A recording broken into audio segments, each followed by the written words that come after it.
So welcome everyone to class 2.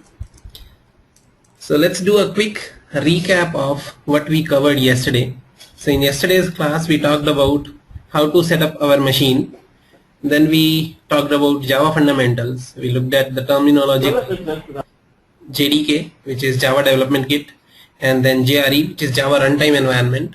Then we saw how to compile our program using Java compiler and how to execute. So that we did through command line yesterday. Then we also got introduced to the IDE Eclipse, and we had gone over the terms like what is workspace, what is workbench, what are views, and what are perspectives. So this is what we covered yesterday. And now in today's class, our agenda is going to be, we want to get familiar with Eclipse operations. Main operations that we will be needing in Eclipse will be creation of a project, then how do we execute the code that we write. So we are calling it running a project.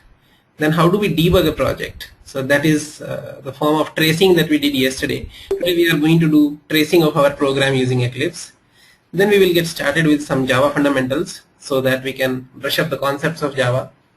And then we will briefly touch upon Selenium, and we'll try to see some examples of using Selenium. So starting with Eclipse IDE, I hope everyone is clear with the terms workspace, workbench, view, perspective. I'll anyways do a quick recap of that. So let me double click and launch Eclipse that we had set up yesterday.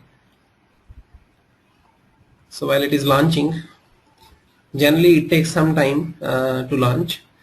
The main function that we are going to talk about, today we are going to create a new project in Eclipse. Then we will see how to create a package and how to create classes in that. Then we will see how to run the project and debug the project. So once Eclipse launches, we will get started.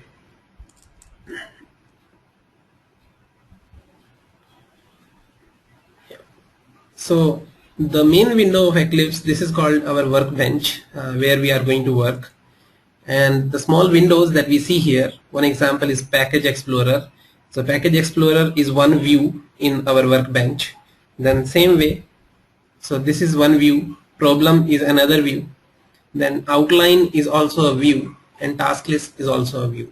So all these small windows that we see in our workbench, these are called views. And the way views are arranged, we know this view is arranged on the left side, these two views are arranged on the right sides. So the way views are arranged in a particular order, that combined together is called a perspective. So this is a Java perspective that we are in. We will see when we go to debugging our application, when we trace that line by line, our perspective in Eclipse will change to debug perspective, where we will see different kind of views. A debug view will come, a variable view will come, outline, and console comes at the bottom, which shows the output. So that is the typical terminology of these four things: workspace, workbench, view, and perspective. So let's get started by creating our first project. Since this is class 2, so I'm going to create a project with name class 2. So the way to create project is we go to the file menu, we go to new, and we say we are creating a Java project.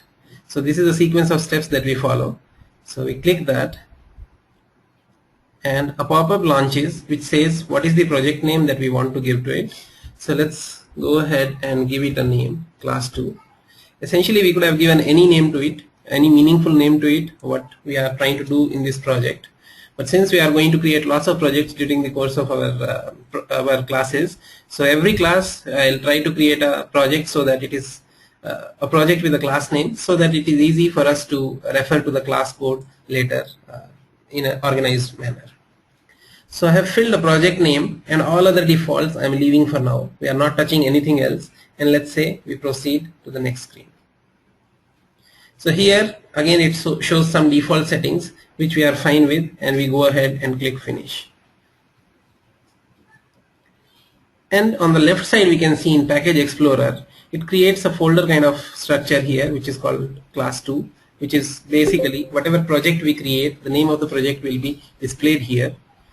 And when we expand it, we will find a source and a reference library here. So this library is basically, Java comes with lots of existing classes that we can directly use to write our code. So all those classes are by default referenced for our project. if you open it, we will find lots of jar files that our project is referencing, which essentially means whatever functionality or code is available in these jar files, we will be able to consume it. So jar is a concept which we will go into later. For now, it's good enough for us to understand that here some libraries will be shown which we can use the classes from those libraries or functions from those libraries into our project. So till now we have created a blank project. Now next thing that we want to do, as we saw yesterday, a program we did where it was typing 2 lines onto the output. So this is the code we wrote, first Java program. So this code we are going to type in Eclipse and we will execute it through Eclipse so that we don't have to type our command and compile it and run it separately. So Eclipse will help us in that. So we can right click either the project name or we can right click the source folder. Anywhere we right click, it's fine. So let me get started first with project name. We right click and we say new, and the first thing we are going to do is we are going to add a class to our project. So let me click this class. So I right click on the project name, new, and then we go to the class and I click here. So now when it launches, it's going to ask what is the name of the class you want to give. So let's call it print lines. So that is the class I want to create, print lines, which will print some messages on different lines. So now if we notice on the top, it says the use of default package is discouraged. So generally whatever classes we create, we can go ahead and put them either in a default package. So there is a field here called package which we can leave blank, or it's a general recommendation to put some package. So right now let me give a name of the package, com.toolsqa. So the package name we can give with dot notation a.b.c, or even if I give only com, that is also acceptable. But generally people follow best practice to give a package name so that it is unique. So any libraries that toolsqa creates, they can put in their own reverse domain name. So toolsqa.com is our website, so we keep it in reverse way. That is generally what typically companies follow. And then we can also mark it here Java fundamentals. So we have created a package here, and the class that we are creating, it will be going and getting added to that package. So after doing this, if you see, it really gives us lots of advanced feature Eclipse so that we can get the code auto generated. So there is an option here we can see which says public static void main. Because we know any Java program that we write, the starting point of execution of that program is generally the main function. So if we want Eclipse to write the main function for us, so it will create the function signature and body it will leave on to us. So we can, if we click here and say finish, so it will make sure like when the class is created, it will be placed in the proper package and a function main will also be added. So we say finish, and we will see some code is generated here. On the top line there is a package return. So our class is part of this package which is declared on top, and then there is a public static void main added for us, and there is a to do which says you can write your code over here. So yesterday we typed code from scratch. Right now we are using Eclipse, so we got this code. So let's go ahead and type the statements that we used yesterday. System.out.println. So that is the code that we write to print something on the output. So as I typed this, Eclipse says enable intelligent code completion. So this is a feature that Eclipse provides us so that we don't have to remember the entire syntax and we can take help of Eclipse to type our code. So whenever you use Eclipse for the first time, this is going to show you this option. So I will recommend you to pick for this option so that next time it makes it easy for us to type code. I will demo that in a short while, like how clicking this will help us. Two things to remember here is, one, we are enabling intelligent code completion, and at the bottom it shows press Control space to show template proposals. So Control space is a shortcut that we will use for enabling auto completion. So let me double click this right now and put a semicolon here, and let me print a message.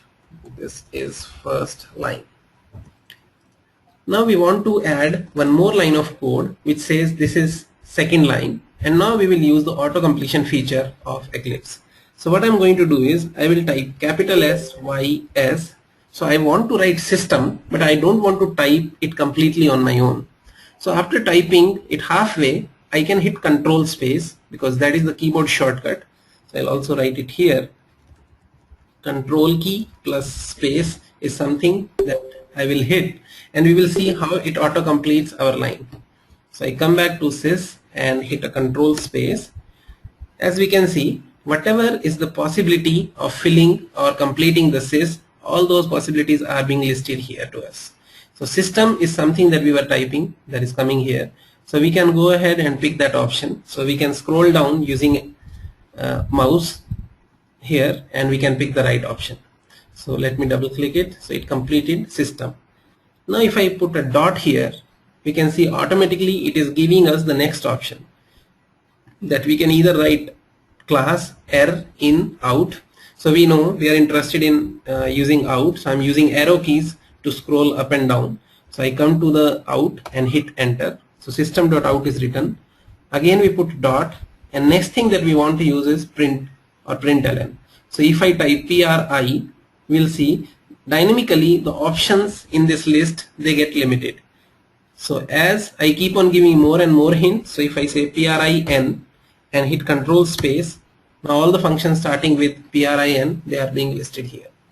So since we are interested in println, the first one, so I can hit enter here, and now we can directly fill our code here.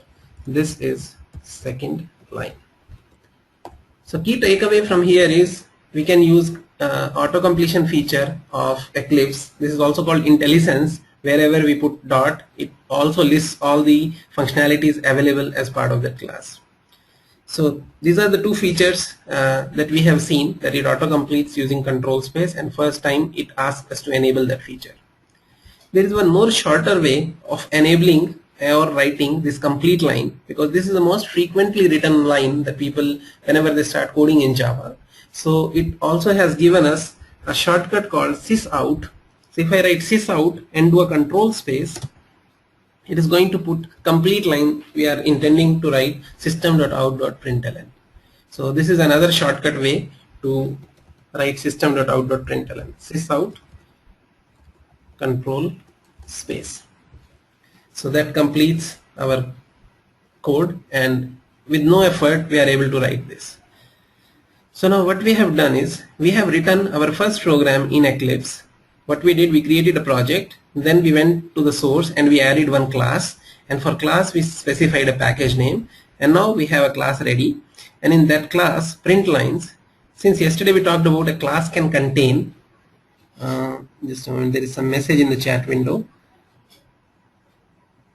So Armen mentions it seems I cannot see the messages.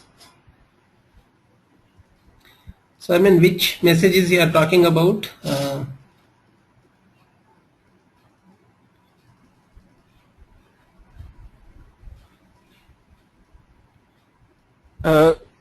Yeah, it seems everybody typing messages and it's not showing mine. Never mind, it's not important at this point of the time. The first question was more important. I asked if you used that Java SE 1.8 for the environment when you created it. So because later on it might give some kind of a conflicts if I get the projects from you. Did you use 1.8? Yeah, I used 1.8 because I'm assuming, because in yesterday's class, if you remember, we downloaded JDK 1.8. And that is what I have installed on my machine. Okay, that's all I need to know. About the messages, it's okay. You know, down the road we'll do something about it. Never mind. Okay, sure.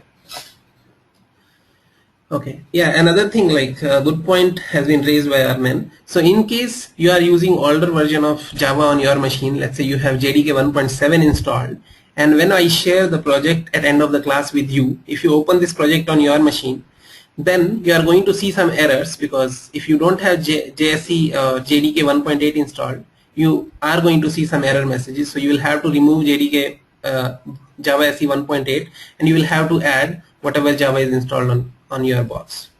So I'm assuming for this class everyone has installed JDK 1.8 because Java allows us to install all these versions side by side. So I will recommend everyone to install 1.8 version like we did in yesterday's class, so that you don't face those kind of challenges and you can focus on writing the code. Fine. So coming back, we have written our code, and now the next step that we want to do, we want to execute this code and we want to see what is the output this code produces. Before running it, one thing, like we want to run it in our mind, we want to trace it and see. First line that is going to run, it is println. That means it will print this line, and after printing it will press a new line at the end of this. There is another function available which does print. So print is a function which will print this line, but no new line will be pressed at the end. That means first this line will be printed, then second line will be printed on the same line because we have not pressed any new line here. So right now if I make this modification, what we can expect is the output that we can predict or guess. It's going to be, this is first line, and after that, because there is no space, then this is second line. This is what will be produced, and after that I'm writing it in angle brackets so that we know this is not something that will be printed, but there will be a new line entered here. And after that there is next, so after this line printing, there is a next system.out.println which will again print a new line. So previous new line will bring us to the next line. So here we are printing one more new line which will again take us to next line. So output will consist of 3 lines of output because of println and println here. So system.out.println, when we call it without passing anything, that means we are simply interested in putting one new line. Now any message that we print after this, system.out, or let me use the shortcut sysout, control space, it completes the line. We say this is third line. So now we can see after second line there will be a 2 lines gap, one because of this new line, second because of this new line, and third line will be printed here. This is third line. So now we want to execute our code, and the lines that I am writing with double slashes, these lines are called comments, and these do not execute. So compiler ignores these lines when it is converting our code to .class file. So now we are proceeding to run our code and we check the output. So the way to run our code is we can right click our class file and we will find an option here called run as. So if we go to run as option and we choose Java application, it will start executing our code. So our code has executed and output is shown in the console view at the bottom, and as we can see, like whatever output we predicted, that is what the result is. So this is produced here. Then after that there is a new line here, so we come to the new line. After that in this line also there is the next new line we are printing, and third line is coming here. So yeah, I made a mistake in saying like there will be a 2 lines gap, but there will be a 1 line gap because first new line, it just changes the line to the next line and we come here. Second new line puts our cursor to the third line. So there is a 1 line gap between the first line and the second line. So this was a way using which we have covered how to run our project. We have also covered how we create a project, how we add a package, and how we add a class to that package. So this step we did in a combined way, where when we were going to add a class, we added a package along with it. We said add this class to a package. There is another option. We can directly go to the source, we can right click and we can say new package. So in case we want to create some packages in the beginning in our project, so it will have just an effect of adding a package. So you can see here. So here we say com.toolsqa.test package. So just a dummy package I'm creating, and we say OK. So as we can see, our project consists of 2 packages now. First package has a class defined in it. Second package, right now it's blank. There is nothing added to that package. So that covers this aspect of how do we create a project, how do we create a package, and how do we create and add a class to the project. Then we have also covered how do we run the project. Now the last thing remaining is how do we debug our project. Now debug means we want to go step by step into our code, and we want to see what each line is producing. So the way to debug is, typically whenever we want to debug, we want to decide that where do we want to control the execution. So let's say from first line itself we want to control the execution so that it can run according to our control. So we can come to the beginning of this line and we can do a double click here, and we will notice there is a dot placed here, and this dot is called a breakpoint. Now breakpoint is an instruction to Java execution environment which says whenever code comes to control comes to this line, then give me the control and let me decide whether to proceed further or not. So that is what typically we do in debugging. So I have set a breakpoint here and we want to debug it. So the way to debug will be, we right click to the file name, same way like we did for run as, and now we can notice above run as there is an option called debug as. So if we pick that option and we say debug as a Java application, and let me pick that option. So first time when we are using, generally debugger needs a firewall exception to be added onto our machine, so we can allow it. And now Eclipse is asking us a question. The question is confirm perspective switch. So generally whenever we are going to debug our project, Eclipse by default assumes like we want to switch to debug perspective, which is more suited for debugging purposes. So it's up to us whether we want to switch to that or not. If we find debug mode quite easy for us to use, then we can always say like remember my decision and say yes. For now I'm skipping that option, and right now let's switch to that, and we want Eclipse to every time point to us whether we want to switch or not. So let's go to yes, and now we will notice the perspective has changed, and the perspective here shows variables here. If you remember from yesterday's class when we were tracing our code, that time we were seeing variable value at every step. So this is a table that is given to us which shows all the variables values to us here. So right now in the beginning there is only one variable args, so that is what is being shown here. Wait a moment, there is a question from Arman. So Arman is facing some problem. Type name must not be qualified. So Arman, did you follow the exactly same steps what I did?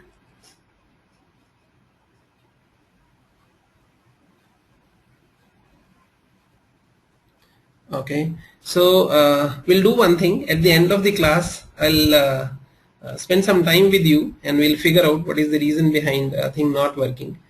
Essentially it should work because it's a simple way that we have followed, and we have added a class, and we will add little more classes to the same project. So you will follow the steps. Maybe there is one or more change that you would have done. So we will come across to your point in the end. So fine, since we are debugging our project, we are stopped at this line number 7, and execution is not proceeding from here. As we can see in the bottom, there is a console and nothing is outputted here because program execution is waiting here for our instruction. Now if we want this code to proceed line by line so that we can understand it or we can debug what is the control flow, so the way to do that is there are some shortcuts available here. So the first one is step over, which means go over the code line by line. So right now control is on this line. That means Java Eclipse says this is the line that I'm going to execute. Do you want to take some action before that or not? So since our program is very simple because we are just outputting, let's go line by line. So hit F6 here. So F6 will execute this line and move the control to the next system.out.println. So let's see that in action. So I'm going to hit F6 and we will see the control will switch from that line to here. So when control has moved from this line to the next line, so till now in code only one line has executed, and we can see in the console the output is this is first line. So that means output of this line we can already see on the output console, and now control reaches here. Now again if I do F6, the control moves to the next line.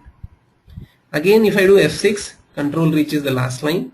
F6 will take us in the last closing brace of the function. That means our program is about to exit, and all these lines that have been executed till now, the effect of that we have seen here. Now since we are at the last line, so we will say continue from here. So there is a shortcut here, resume. That means now execute. We don't want to go step by step, so shortcut for that is F8. I'm pressing F8 here. So pressing F8 will terminate our code, and we can see our code execution has completed. And Eclipse leaves us in the debug perspective. So right now we are in debug perspective. In case we want to go back to Java perspective, then we can click on top right, the Java perspective, and we come back to the old view. So that way we covered creating a project, executing our project without debugging, and then executing our project with debugging, which will be required when we go line by line to understand the effect of each line that is being produced. So if you have any questions related to these projects, you can ask now.